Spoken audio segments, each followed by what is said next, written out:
Most people are not successful with trading because they lack patience and they also don't know when they should be entering the market. So in today's video, I'm going to be going over the simple slash the basics on how you can really level up your trading. And really, we're just going to talk about what support and resistance is and how to use it adequately.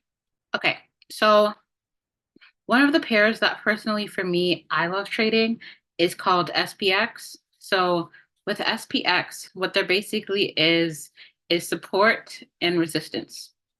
So, and I usually like to tell people that if you aren't used to seeing the markets and you don't really fully understand it, I do recommend going down to a line chart. So if you click right here and you click on line, you can go down to a line chart, and this will make it a lot easier for you to see support and resistances. So when I think of support and resistances, I think of how often it touches a line. So anything that is above here will be my support, meaning it can come here and it can push up. It could come here and it could potentially push up. As you can see on the line chart, we came here and we lost that sense of support. And this support instead turned into a resistance and we resisted off of it. This is also on the 2-hour time frame. You can choose to go down in time frames and kind of see it a lot better. But let's simply talk about market structure. So the market moves in 3 ways. And that's basically the only ways that the market can move.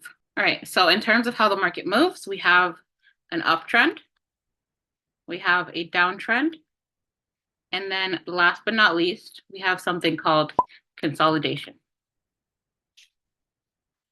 And what does that mean? Basically, consolidation is basically when the market just isn't moving and it's just going in between ranges slash zones.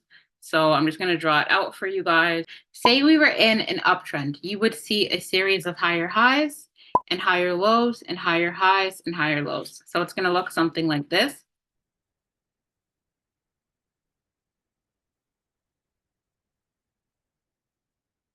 And as you get better at trading, you'll be able to see this a lot better. The market usually likes to move this way. So as you can see, this is an uptrend. We have a higher high followed by a higher low.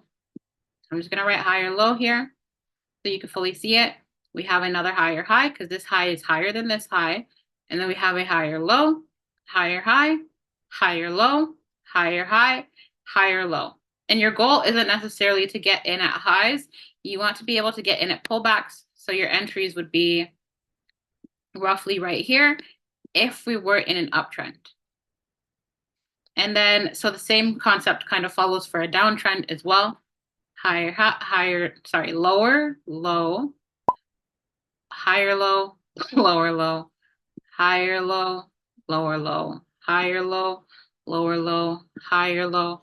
Hopefully you guys kind of get the concept, but I'll show you guys it on a better spectrum. Lower low, lower high, lower low, lower high. So if you were in a downtrend, you'd want to try to get into the market about here.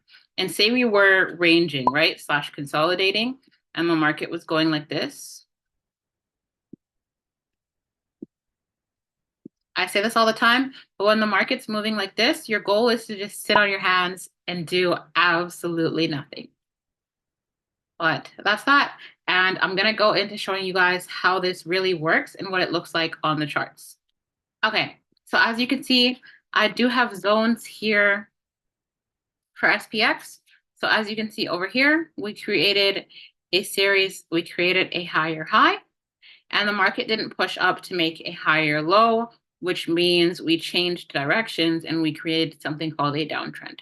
So we created a lower high, a higher low, and then if we come over here, we created a lower low because this low is lower than this one.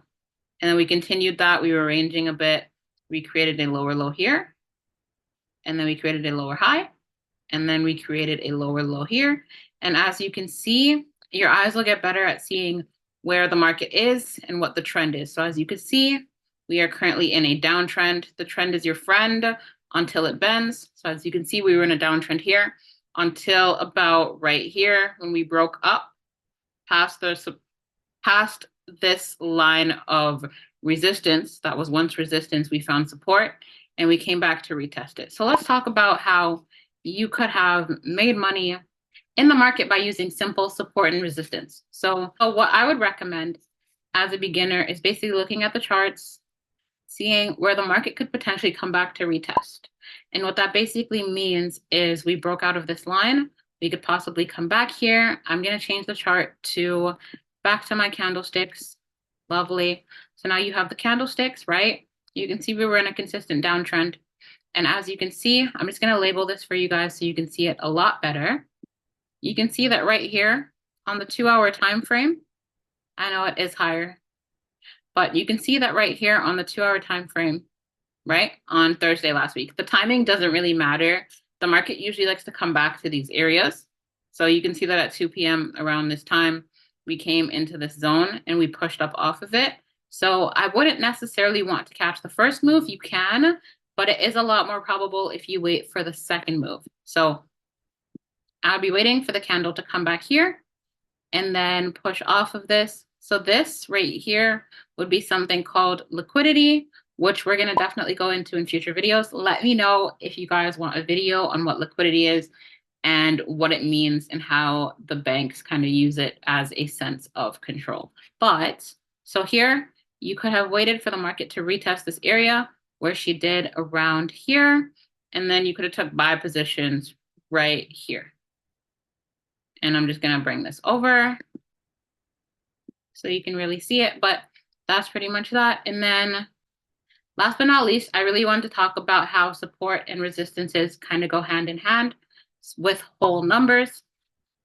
So as you can see over here at our zone, we are at about 59.40. So 59.40, we reacted to price here, and we could possibly see the market continue to push up towards this area afterwards. And you could see how the market basically reacts to price around particular areas and particular zones. And the last thing I'll say is just that with trading, you have to remember to keep things really, really simple, because simple is the name of the game. Something like a simple break and retest can definitely take you a lot further within the markets. And with scalping, I'm just going to go down to the lower time frame so you guys can see it a lot better. So here's an example of a simple break and retest. So as you can see, we came back to this particular zone that we used once for support. So we came here, we came back here, we pushed up off of it. I'm going to put a circle around the area that I'm talking about, just so it's a lot more clear and in depth for you guys. So we came here, we pushed up off of it. Your goal isn't necessarily to get into the first trade, because if you miss the first one, the market will most likely retest that same area and come back to it and then give you the initial move, and usually more than that move. So as you can see, we came here, we wicked out, we pushed up off of it, and then we came back here and we came back here into this area. So you could have set an alert for this area, and then we pushed up off of it as well. But that is pretty much it for this video. And as you train your eyes more and more, you'll get used to seeing these setups. You'll get used to seeing the break plus the retest of the zones and how to really use it to simplify your trading, because less truly is more, and it's really key. But if you had any questions, definitely let me know down below. And if you like this video, don't forget to leave me a like, subscribe, and I'll see you guys in the next video. Peace.